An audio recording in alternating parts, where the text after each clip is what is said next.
Hi everybody. I just wanted to I was just thinking last night that it was it's just after midnight. I thought maybe I could leave the message then. And I just wanted to talk a little bit more about this kind of harassment thing and how that's been going on. Uh, on the one, oh yeah, and also talk a little bit general about like sort of my interpretations of a few things. So, as being a kind of long-term sort of how would you call it, targeted individual, it's been very, very severe. The type of mistreatment that's I've had to face over here in Canada as well. And there are a lot of people who don't really understand this whole idea of like a targeted individual, and they think it's like a conspiracy theory, and it's been whitewashed all over the internet for being like a kind of like a you know a false belief or something, like just a conspiracy theory which basically has no grounding in science or technology. But that has actually been uh, categorically, how could I say, uprooted, in a kind of like in a technical manner, because of the fact that, the technology does exist. And over the last couple of weeks, months, and even years, I've specified that, it's a Google based technology.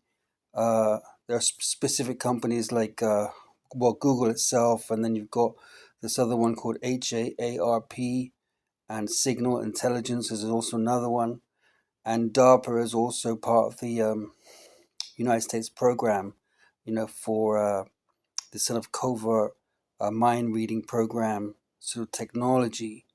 Anyways, I guess one of the worst things about it is that uh, it's actually knocked me out quite seriously. In fact, yesterday I was just on my sofa bed, and I felt like these radio waves going on the left temple, and it completely knocked me out like for about an hour or less.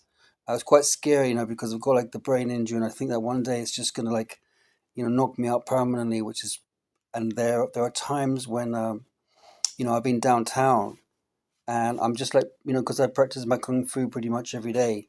I recognize my change in heartbeat, and there's actually a form of technology that you can use against the person to stop their heartbeat, or to make it go fast or slower. So this kind of manipulative technology is very, very dangerous and very evil.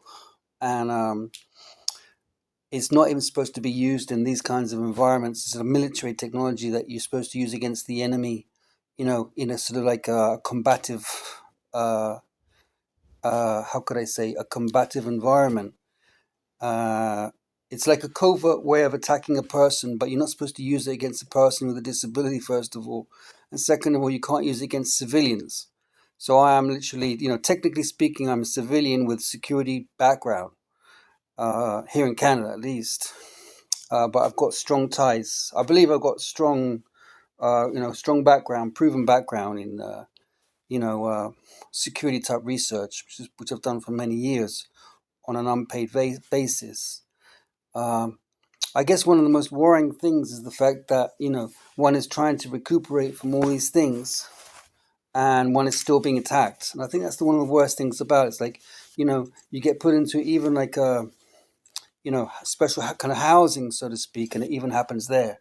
So like, even now, like I'm leaving this message, I'm getting this sort of like a radio wave, sonar wave attack on my feet. And it's very perturbing, but my faith in the Lord has my faith in the Lord has brought me to a place where I can be stronger, and I can be steadier, and I have had very severe, repercussions as a result of having been attacked for so many days, weeks, months, and years. And I thank the Lord that I have been able to get through so much of it, because one of the kind of like ultimate aims of this thing is to destroy you mentally and physically. And I've had like 100 things done to me, over the years, including like laser beams straight into my eye, In fact, one of my eyes is partially half closed because of the fact that it's been laser beamed, so many times, even in my place of residence. And also, like, on top of that, like, I've had, like, how could I say, uh, I've been when I go to the pub, even like the local pub, I've had like the beam come into the pub and it hit me straight in the eye, and it's like almost like, it caused severe pain the other day. It's like, and it got me so it increased my PTSD so badly that I had like a PTSD attack, like continued PTSD kind of symptoms uh, over those over the next few days. In fact, that kind of reminds me of the fact that, you know, my sort of I kind of noticed a kind of like a an increase in my alcohol intake, and I must say that as a human being, I was quite frail at that time. Emotionally and psychologically speaking, I just had like I think I had like maximum 3 pints. I think one day I had 4 pints, but I wasn't like drunk or anything. But I was kind of feeling the effects of it. It's like it's not really like me to drink so much in one go, but it was extremely hot, and I kind of like spent several hours in the pub. It's kind of quite nice, and the funniest thing is that after having like three, I think I had 4 pints, and then I literally walked back like 13 kilometers in a really like sort of bright sunny day. It was like the sun was going down slightly. It was like in the afternoon, and I was like, it was so funny because I went deep into the bush, and I was like bringing out all these like special kind of rocks, and I've been doing a lot of work with rocks, and I've been kind of investigating, so to speak, uh, different kinds of rocks that you can find in this area. And in fact, some of the local police know me from my work, because I've handed in like specimens of like shotgun samples, shotgun cartridges, spent shotgun cartridges.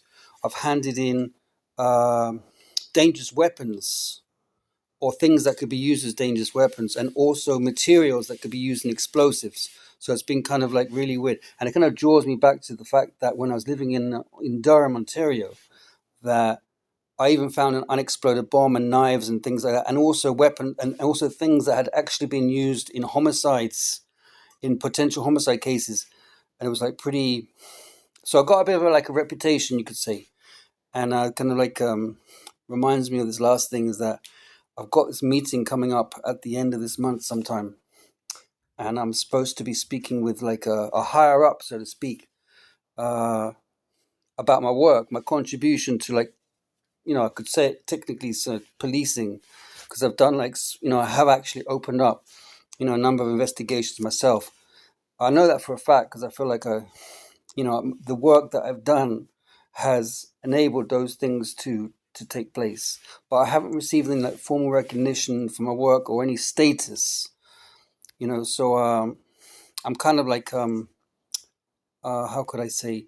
I'm hoping to achieve that at some point, in the very near future, and maybe that will increase my sort of like, help me a little bit more with my finances to be more steady with my sort of like a stable, should I say, with my finances.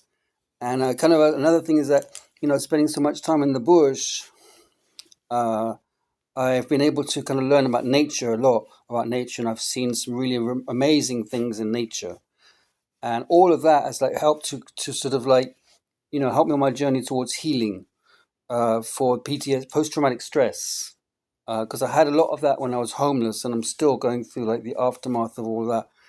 But I'm not complaining when I'm saying that. I'm just saying like it's like a daily thing, right? It's like I get the brain injury sets in really, really badly, but I can recognize my symptoms, and I do my breathing, I do my exercises, and then with a certain type of diet, that can also sort of like get better. Like, anyways, get better. It's a bit of a British end to my sort of message here. Anyway, it's come up to 10 minutes, and hopefully some of my old buddies down there, my old mates, so to speak, down there in the UK will hear this message, listen to this message. And I send you my best heartwarming greetings from Ontario, Canada. Maybe I'll see one of you guys, one of these, come up and see me or something like that. You're most welcome to come and stay for a few days or something. Check it out.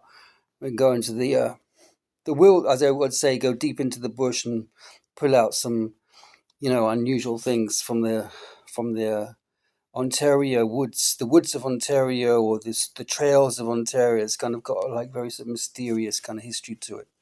Anyways, take care. So, friends to my friends and buddies and lads and the lasses on my Facebook, my social media.